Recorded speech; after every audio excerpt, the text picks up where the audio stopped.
एका वाक्यात उत्तरे लिहा. मुलांची सहल कोठे गेली होती? मुलांची सहल गावच्या आमराईमध्ये गेली होती.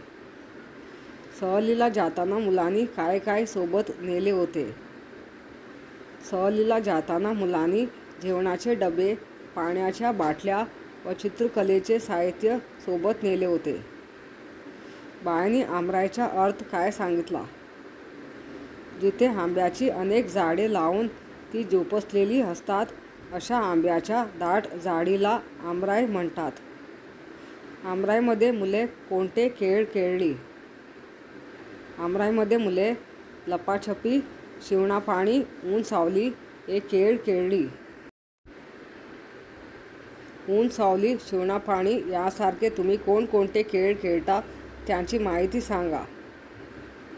लपाछपी, आंधळी कोशिंबीर, तळ्यात मळ्यात, डोंगरपाणी इत्यादी. तुमच्या घरी आंबा व कैरीपासून कोणकोणते पदार्थ बनवतात ते लिहा.